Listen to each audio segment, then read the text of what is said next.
pessoal, tudo bem? Aqui é Samuel Possebon, editor da Teletime, e a gente está de volta com mais um episódio do nosso Teletime em Destaque, programa em que a gente discute temas importantes do mercado de telecomunicações.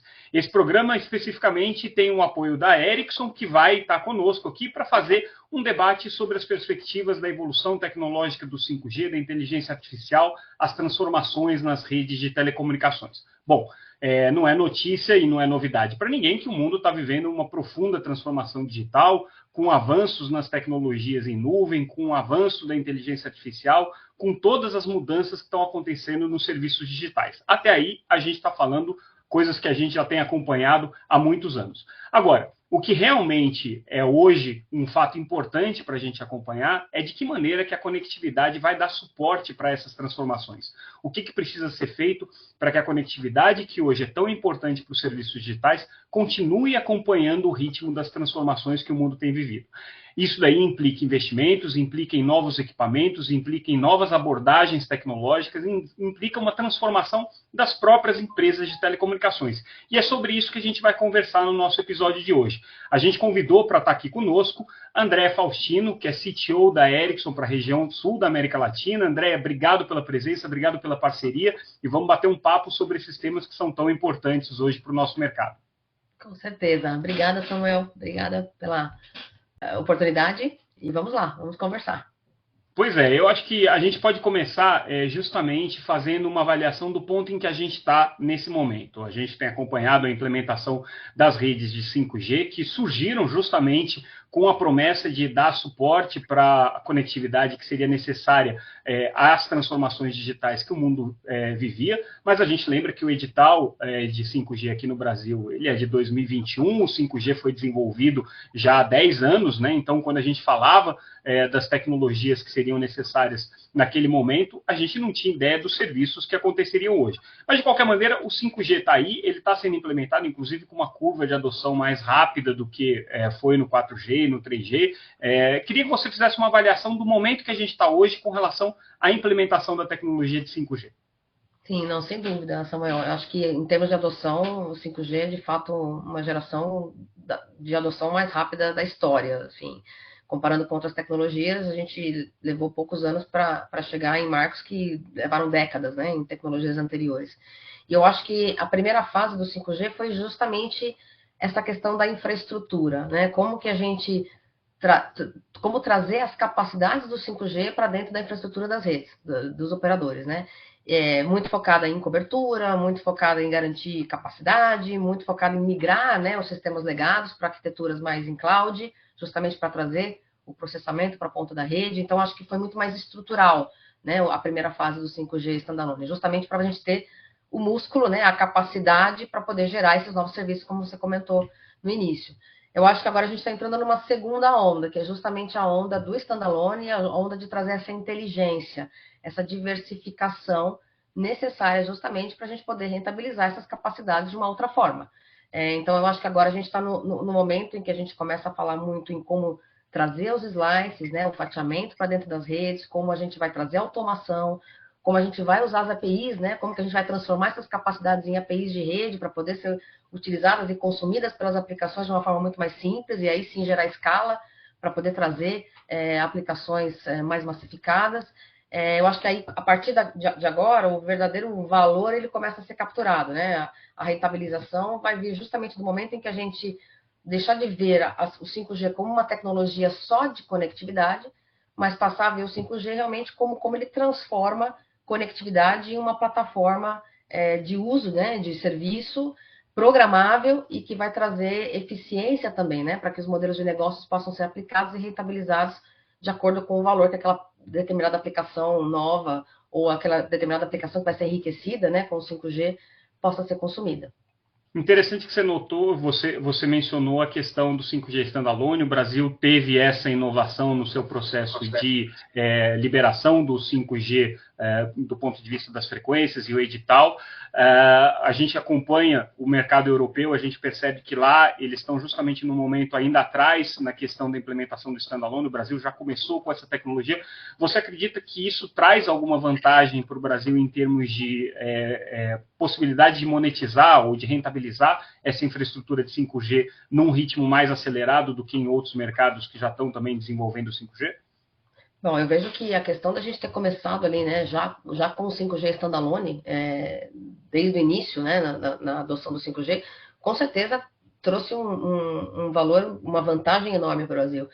Não só do ponto de vista de trazer essas capacidades que eu comentei, mas essa curva de aprendizado, né, essa curva de entender como passar a operar uma rede 4G, deixar de operar uma rede 4G, passar a operar uma rede 5G, como você comentou, em outros mercados, né, fora do Brasil, houve um tempo de adoção dessa tecnologia, de entender como operar essa tecnologia, de entender como planejar, né, em cima da tecnologia. O fato de a gente ter começado com 5G standalone e já ter essas capacidades disponíveis, eu acho que traz um valor aí, justamente na questão do aprendizado, e justamente na questão de como passar a adotar isso como um novo modelo de aplicações, novo modelo de geração de serviço. Então, a gente com certeza acelerou essa curva, né, de aprendizado. E de desenvolvimento de negócios, né?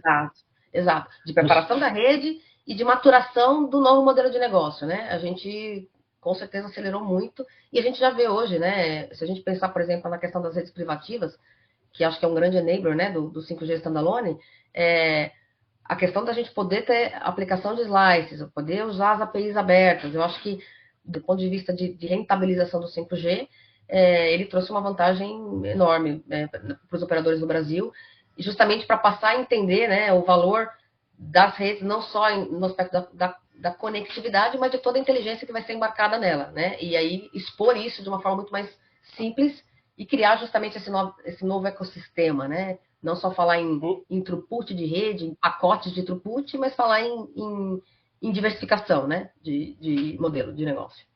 Você mencionou redes privativas e a gente está vendo aí um movimento crescente tanto por parte das operadoras quanto por parte de integradores independentes no sentido de desenvolver esse mercado no Brasil e parece que é um mercado que está ganhando uma certa atração já com várias redes privativas sendo implementadas, vários projetos importantes aí sendo colocados em prática. Você vê esse mercado, principalmente o mercado corporativo B2B, em cima de redes privativas como o caminho natural para o desenvolvimento de slicing, de aplicações baseadas em slicing.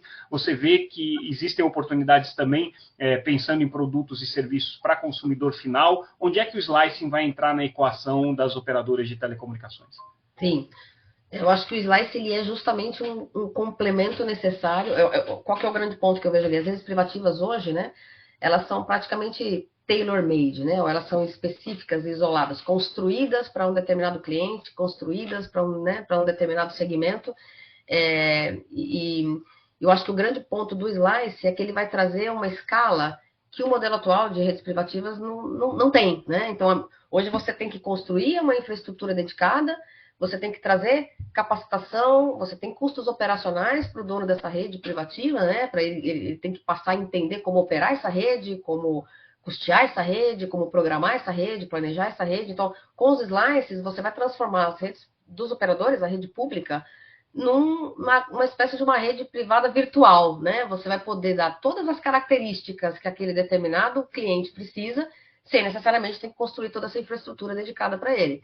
Eu acho que aí é o grande salto de rentabilização e de modelagem de negócio, novos modelos de negócio que o slicing é capaz de trazer, né? Porque à medida que você tem ali as APIs disponíveis, o Slice consumindo essas APIs à medida que a aplicação necessita, e na ponta você tem capacidade para monetizar, para dar modelos de negócio mais aderentes ao uso dessa aplicação, ao invés do modelo atual, né, de throughput e tal, eu acho que aí você cria justamente a escala, que é o grande desafio hoje, né, das redes privativas.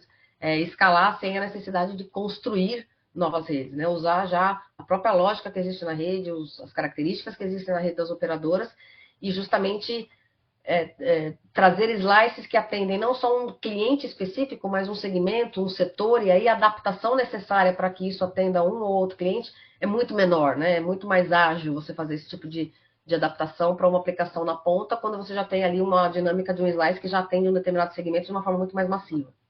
Para aqueles nossos espectadores aqui que estão boiando com relação à terminologia técnica que a gente usa, só explicando de uma maneira muito simples, o slicing, na verdade, é um fatiamento que você faz da rede de 5G, em que você consegue, para aquele serviço, para aquela aplicação específica, garantir uma determinada qualidade de serviço. Então, é como se você tivesse várias redes dentro de uma mesma rede de 5G, e com isso você consegue garantir padrões de qualidade, parâmetros de qualidade que são importantes para determinadas aplicações. Por exemplo, telemedicina, aplicações de automação industrial, aplicações de qualidade de rede para streaming de vídeo, por exemplo, tudo isso pode ser realizado por meio desse slicing, que é uma característica única do 5G. Expliquei certo, André? Eu estou falando besteira Isso aqui. mesmo. O slice ele é justamente isso, né? A capacidade de você usar os recursos de rede ou capturar os recursos de rede para um serviço específico, né? Se um serviço precisa mais de uma questão, por exemplo, de throughput, você vai ajustar esse slice para entregar o melhor throughput possível para aquela aplicação. Se é algo que precisa de mais de um aspecto de confiabilidade, autenticação, você vai usar a rede de uma forma que você trata melhor os aspectos de autenticação. E você vai poder combinar também, né? Então, o slice que você precisa, uma aplicação está rodando, você precisa de 2, 3 características simultâneas ali. Como que a rede se ajusta para usar aquelas características no momento correto que a aplicação, que o serviço está pedindo. E eu acho que o grande ponto do 5G Standalone é que ele é capaz não só de criar essas fatias, né, de criar esse fatiamento da rede, mas de ajustar dinamicamente, né, programar esses slices. Porque um grande desafio que a gente vê na questão dos slices, né, quando a gente conversa com os operadores, é justo, mas como é que eu vou controlar todas essas fatias utilizando características distintas, recursos distintos da minha rede, sem que, né, uma fatia impacte ou cause algum problema para uma outra fatia que está atendendo um outro segmento. E é justamente a partir do standalone que você consegue ter mecanismos de inteligência na rede para tratar esses slices, para programar esses slices, né, para gerenciar esses slices. E eu acho que na questão das redes privativas, das redes privadas, isso vai ser um elemento fundamental, né? Não só ganhar escala, mas garantir que você consiga operar com a performance necessária, a eficiência necessária e programar todos esses distintos slices numa única rede, né? Num grande ecossistema de redes virtuais, vamos dizer assim. Você mencionou um outro aspecto que eu acho que talvez não seja inerente ao 5G, mas acabou vindo na mesma época, e aí as duas coisas se complementam muito bem, que é a ampliação da utilização das APIs ou das interfaces abertas de integração com a rede, né?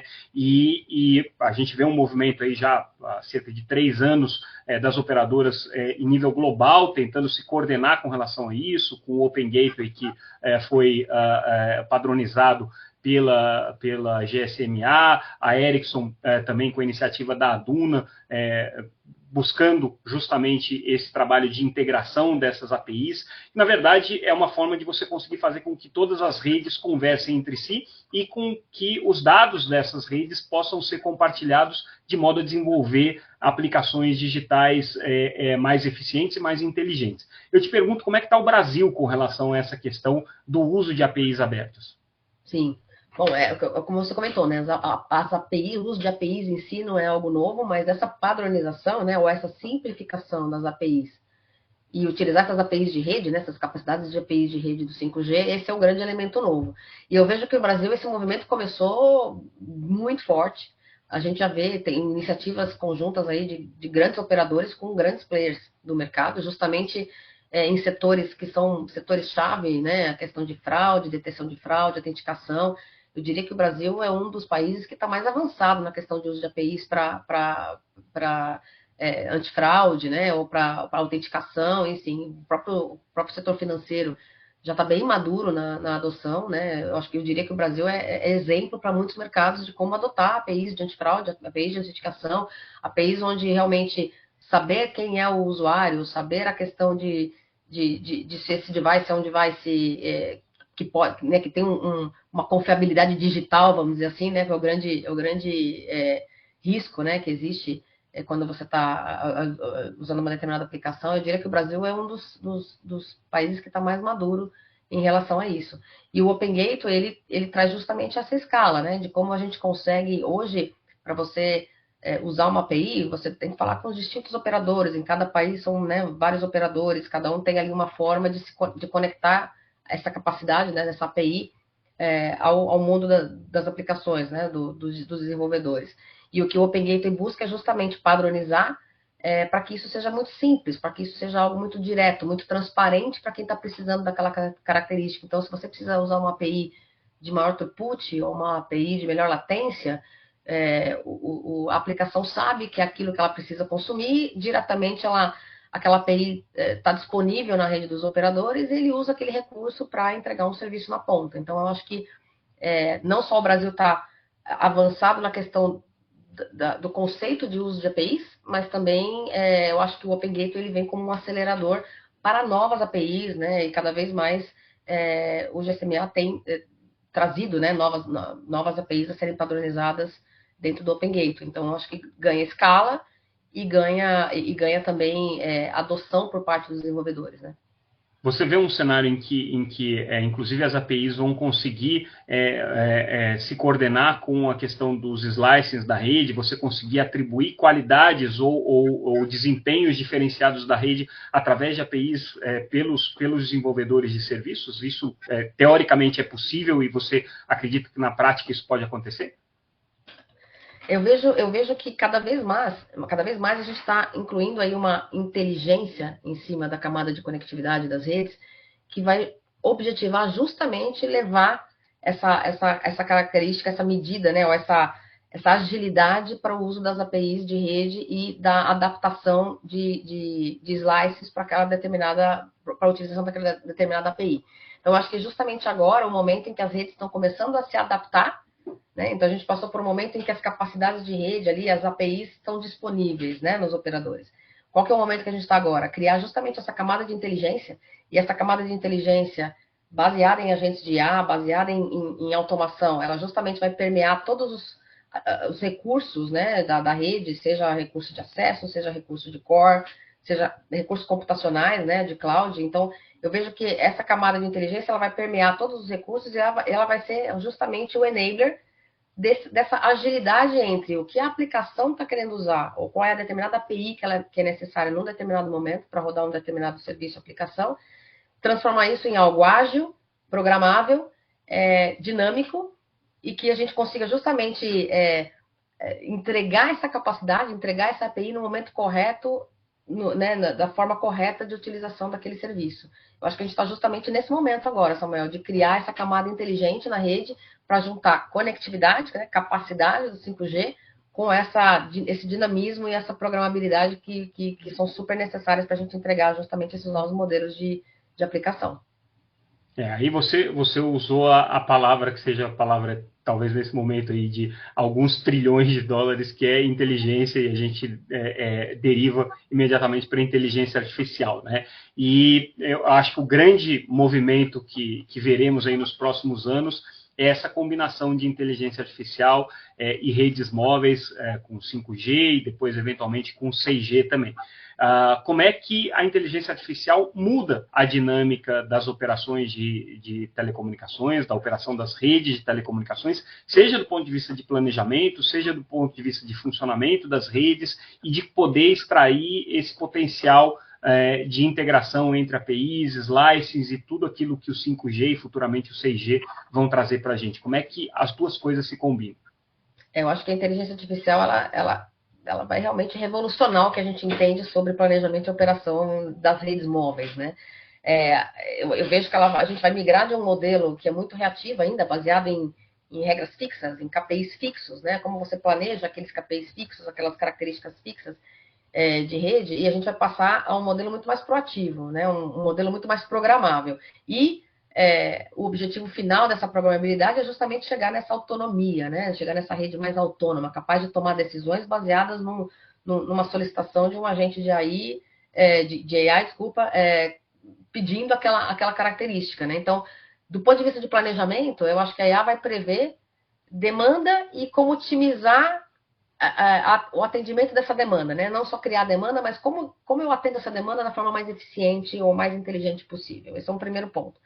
E além disso, como a IA ela vai estar ali real time, trazendo dados novos para esse planejamento, você não vai planejar baseado em histórico, você vai planejar baseado em histórico, mas também você vai o tempo continuamente trazer novos dados, né, para esse planejamento. Então, fica muito mais dinâmico e muito mais fácil você criar um planejamento de rede baseado em algo muito mais eficiente, já olhando uma demanda futura, né, de uma forma muito mais simples, do ponto de vista de planejamento. Do ponto de vista de operação, é muito mais, menos reativa, muito mais preventiva, né? Como você prevê uma anomalia antes daquilo se tornar realmente uma falha, antes daquilo realmente impactar um usuário, impactar um cliente.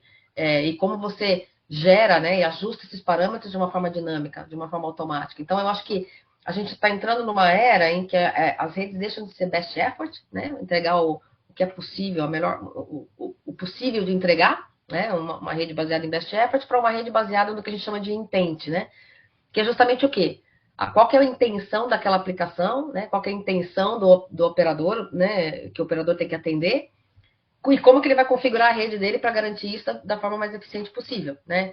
Menos intervenção humana, mais eficiência, mais agilidade. Então, eu acho que é justamente a inteligência artificial ela vai ser o grande enabler desse conjunto, né? Inteligência, eficiência, rentabilidade, não só do ponto de vista do operador em si, né, do planejamento e da operação de rede, mas do ponto de vista de como as aplicações vão solicitar esses recursos, né, das redes, dos operadores.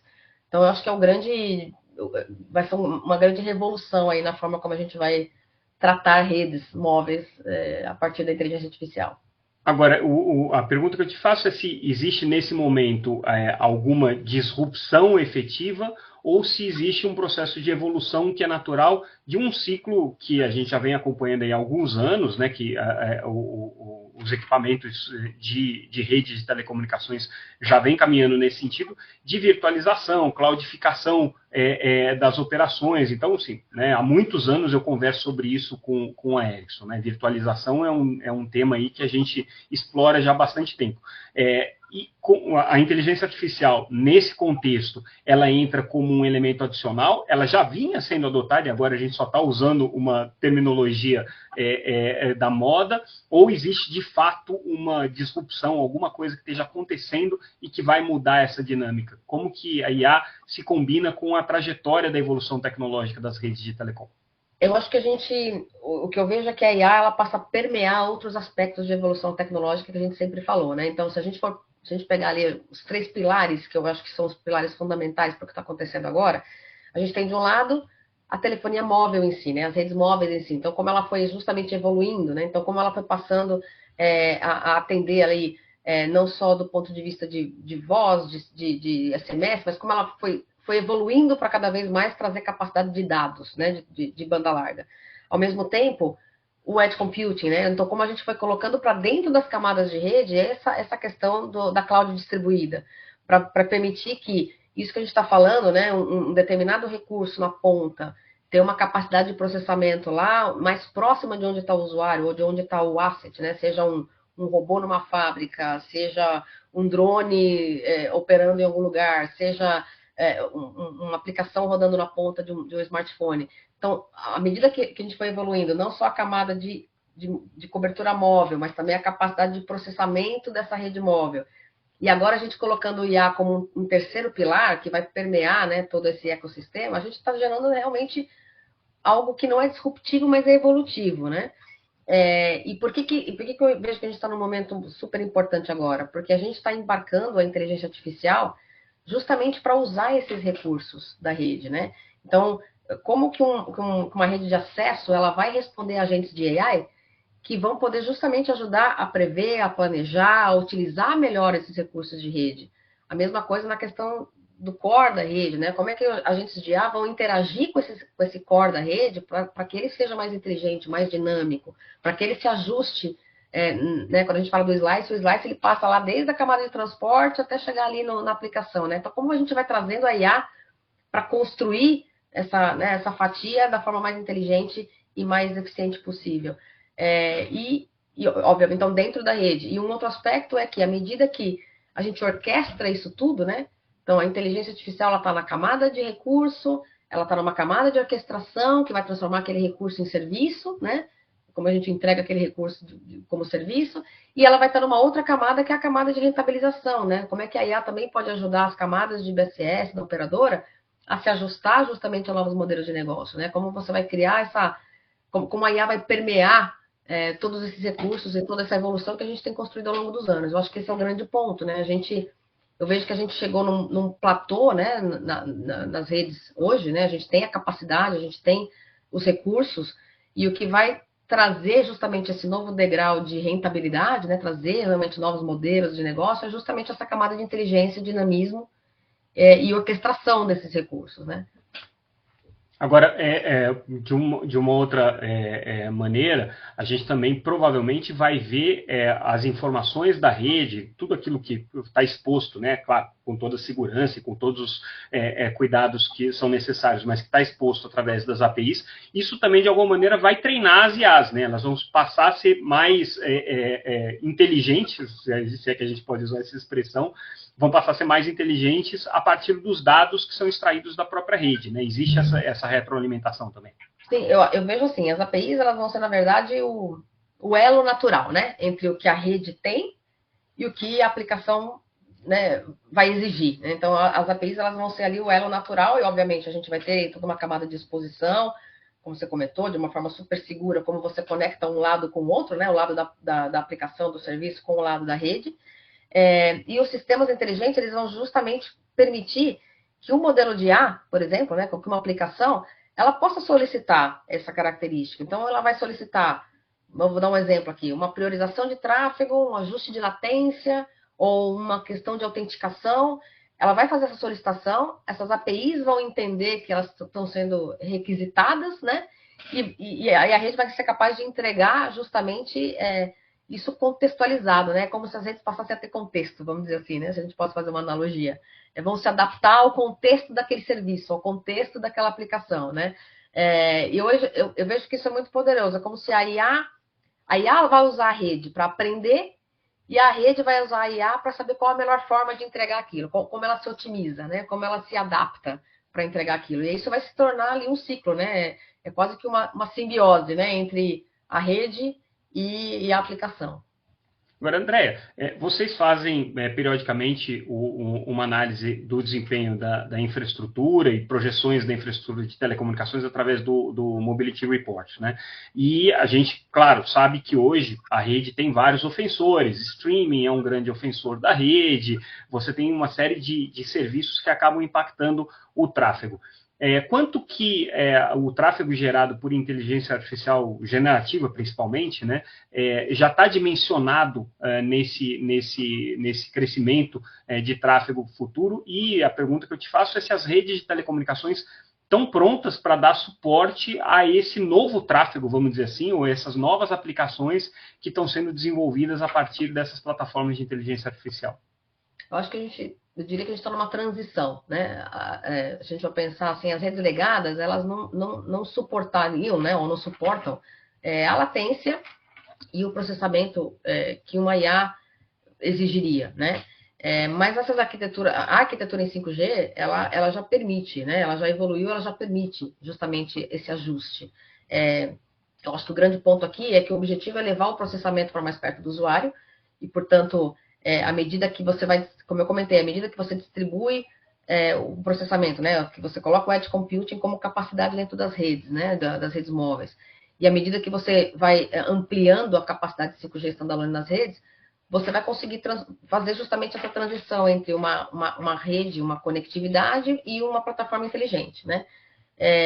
Mas, como eu comentei, a gente está numa fase de transição entre o que a gente conseguiu construir como uma espécie de uma fundação, né, para o 5G, e essa camada mais inteligente que vai trazer esse dinamismo, essa programabilidade e essa autonomia que vai permitir com que isso aconteça de uma forma eficiente. Eu acho que a gente está justamente transitando entre o que foi criar a infraestrutura 5G standalone e agora a gente está criando justamente os modelos que vão permitir gerar essa inteligência, né, para que a rede possa justamente se adaptar e entregar aquilo que é necessário para cada aplicação, para cada segmento, independente de qual é o uso, né, qual é a aplicação ou o serviço que está sendo utilizado, como que a rede vai conseguir se adaptar da melhor forma possível. Esse acho que é justamente o que vai permear o desenvolvimento das redes 5G daqui para frente. Agora, com certeza dá para a gente afirmar que vai ter um impacto significativo nas redes. Elas vão ter que se preparar e se readaptar para essa nova realidade da inteligência artificial. Sim. Eu acho que é um complemento, né? Do mesmo modo que a gente que a gente gerou investimento e gerou um foco muito grande em construir essas redes, né? Em garantir cobertura, garantir capacidade. Agora vai ter um movimento muito forte em como criar essa camada de inteligência, né? E quais são, obviamente, os casos de uso que vão ser os casos de uso iniciais, para que a operadora comece a construir essa inteligência dentro da rede, gerir recurso, orquestrar recurso, responder, de certa forma, aos desenvolvedores de aplicação quando eles pedem um determinado slice. Então, eu acho que vai ter um movimento, é necessário um movimento muito forte justamente de criar esse segundo estágio, né? Eu comentei no início que o 5G, eu vi ali 2 estágios, né? O estágio de criação, de cobertura, de trazer a infraestrutura, e que eu vi agora um segundo estágio, que é realmente como usar esses recursos da melhor forma possível e como garantir que você tenha eficiência também do ponto de vista operacional e de rentabilidade, né? Bom, a gente falou de APIs, a gente falou de slicing da rede 5G, a gente falou de 5G standalone, a gente falou desse casamento com inteligência artificial que começa a acontecer agora, a integração com a infraestrutura de dados, de data center, de edge computing, que você mencionou agora.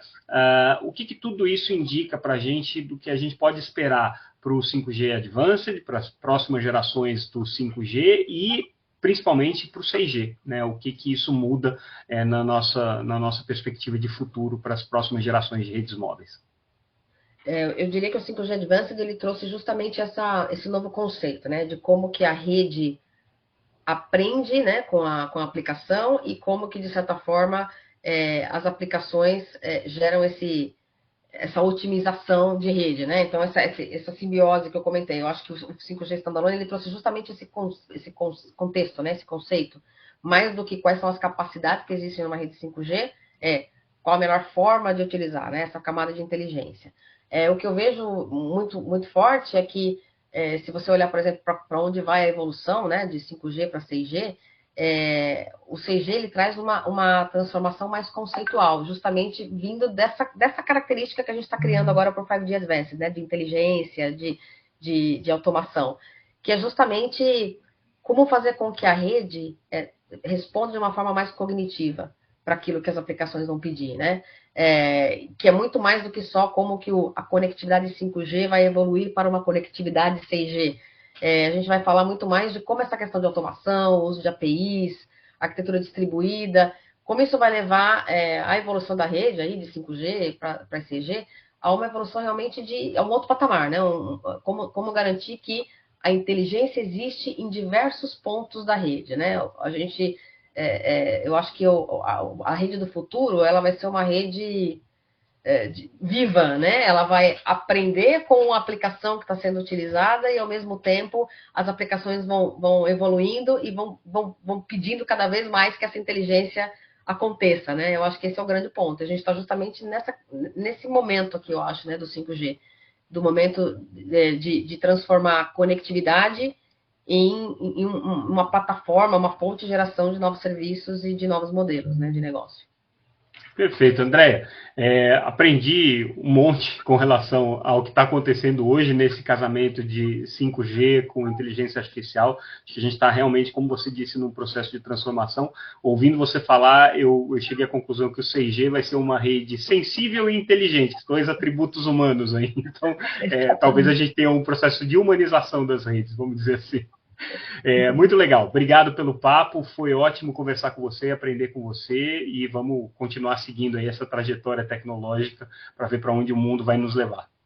Legal, obrigada, Samuel, eu que agradeço aí pelo papo, muito boa a nossa conversa, obrigada. Legal, obrigado, gente, esse foi o nosso Teletime em Destaque, a gente fica por aqui, em breve a gente volta com outro episódio para vocês. Mais uma vez, obrigado pela audiência e até mais, tchau, tchau.